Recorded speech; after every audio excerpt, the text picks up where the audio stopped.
Mendengar kata gagal jantung tuh, jujur aja, rasanya kayak dunia langsung runtuh kan? Apalagi kalau yang kena orang tua atau keluarga tercinta. Tapi tenang dulu. Halo semuanya, silahkan duduk yang santai. Anggap aja sesi kita hari ini kayak lagi ngopi bareng.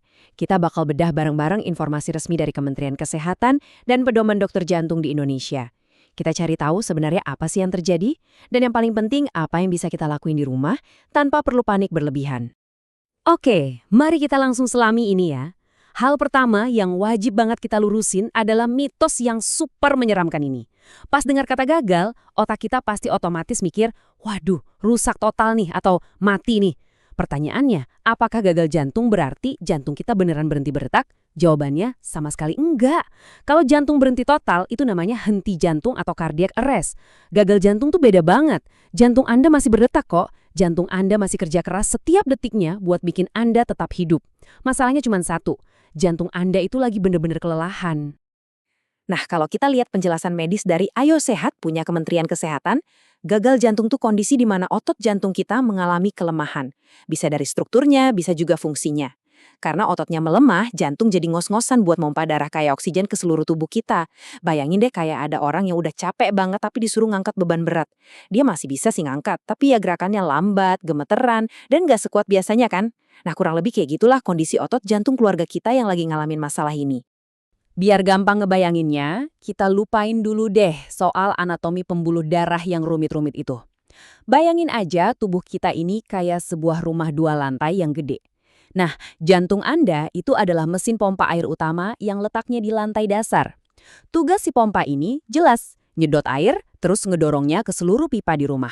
Mastiin semua keran, dari dapur di bawah sampai shower di lantai atas, dapat aliran air yang deras dan lancar. Sekarang coba kita bandingin.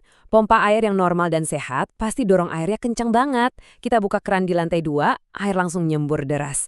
Artinya, organ-organ tubuh dapat oksigen yang cukup buat jalanin aktivitas. Tapi, kalau mesin pompanya udah tua atau rusak, dorongannya pasti loyo kan? Terus apa yang terjadi? Pertama, airnya mungkin nggak nyampe ke lantai atas. Di tubuh kita, ini berarti oksigen nggak nyampe ke otot dan otak. Makanya rasanya capek luar biasa dan pusing. Kedua, karena air terus masuk ke pompa tapi nggak bisa didorong keluar dengan cepat, airnya jadi numpuk. Akhirnya pipa-pipa di sekitarnya malah kebanjiran. Nah, kebanjiran inilah yang di bahasa medis disebut kongesti atau penumpukan cairan. Terus gimana nih efeknya ke tubuh?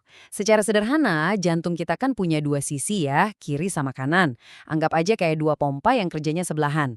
Pompa kiri nerima darah dari paru-paru buat disebar ke seluruh tubuh. Kalau pompa kanan, tugasnya nerima darah kotor dari tubuh buat dikirim ke paru-paru. Kalau pompa yang kiri yang loyo, cairannya bakal meluap atau banjir mundur ke arah paru-paru. Tapi kalau yang kanan yang bermasalah, nah banjirnya itu mundur ke arah tubuh bagian bawah. Dari pedoman Kementerian Kesehatan, kelihatan jelas nih kenapa penderita gagal jantung sisi kiri punya gejala khas yang nyambung banget sama napas.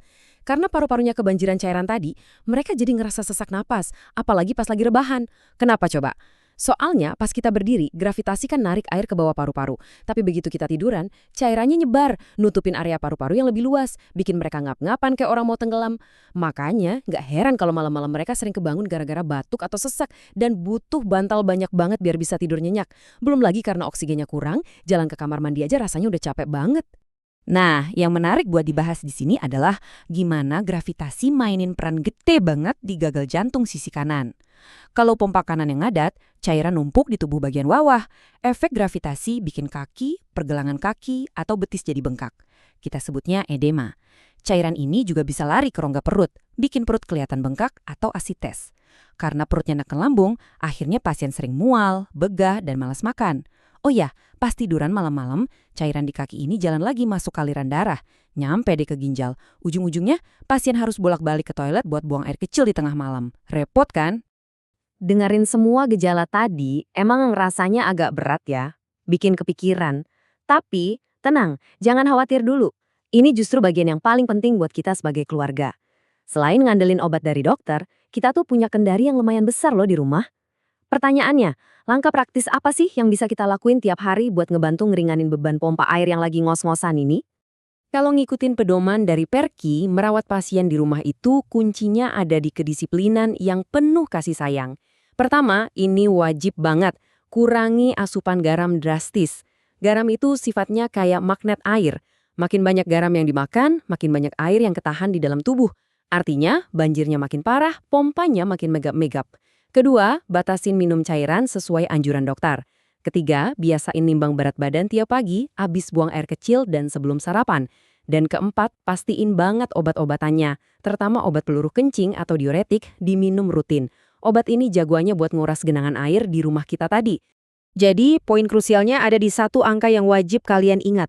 2 kilogram. Tolong ingat-ingat angka ini ya. Kalau Anda lagi ngerawat orang tua atau pasangan di rumah, timbangan berat badan itu ibarat alarm deteksi dini yang kerjanya jauh lebih cepat daripada nunggu mereka sampai sesak napas.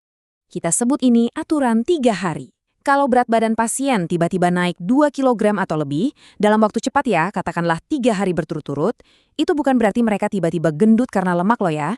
Logikanya aja, mana ada orang numpuk 2 kilo lemak murni cuma dalam 3 hari? Nggak mungkin. Angka itu tuh sebenarnya air. Itu cairan yang gagal dipompa dan mulai bikin banjir di paru-paru sama tubuh. Kalau ini terjadi, ini alarm keras buat Anda. Artinya, dosis obat diuretiknya mungkin perlu disesuaikan lagi sama dokter sebelum kondisinya makin drop dan berubah jadi sesak napas yang parah. Iya, walaupun kita udah rawat mereka mati-matian di rumah, kadang perburukan itu bisa datang tiba-tiba. Di dunia medis, ini disebut gagal jantung akut. Kalau kondisi kronis tadi kan ibarat pompa yang pelan-pelan makin loyo ya. Nah, kalau yang akut, ini pompanya tiba-tiba macet total, ngedadak. Pertanyaannya, kapan sih kita harus berhenti ngobrol santai, langsung nyamber kunci mobil, dan ngebut bawa mereka ke UGD? Dari informasi Hello Sehat, ini dia rambu-rambu merah daruratnya. Tolong perhatiin baik-baik ya. Kalau keluarga yang Anda rawat tiba-tiba sesak napas parah banget padahal cuma lagi duduk diam aja, atau kalau detak jantungnya tiba-tiba deg-degan kenceng dan berantakan ritmenya, terus kalau mereka mulai batuk ngeluarin dahak berbusa warnanya pink, atau ada darahnya, wah itu tandanya paru-parunya benar-benar udah kerendam cairan. Atau kalau mereka ngedadak kelihatan linglung parah, gelisah, pucat, atau malah pingsan gara-gara otak kurang oksigen. Jangan nunggu lagi, jangan ditunda. Riset ngebuktiin, telat nyari bantuan di kondisi kayak gini tuh fatal akibatnya. Penanganan di rumah sakit yang cepat bisa nyelamatin nyawa dan balikin lagi fungsi pompanya yang macet tadi. Ngomongin gagal jantung, emang kedengarannya kayak vonis yang nakutin banget. Tapi percaya deh, dengan pemahaman yang benar, ubah kebiasaan sehari-hari, dan tanggap sama tanda-tanda banjir di tubuh tadi, kita tuh bisa ngasih kualitas hidup yang jauh lebih baik buat orang-orang tercinta. Pengetahuan simpel soal nimbang berat badan tiap hari dan ngurangin garam aja bisa jadi penyelamat nyawa loh. Makanya, sebelum kita akhiri obrolan hari ini, saya punya satu permintaan kecil aja buat Anda. Simpan, share ke keluarga. Bagikan info ini ke grup WhatsApp keluarga Anda, biar semuanya paham cara merawatnya dan tahu kapan harus gerak cepat. Makasih banyak ya udah mau duduk bareng dan belajar sama saya hari ini. Jaga selalu kesehatan jantungnya, dan sampai jumpa di obrolan kita berikutnya.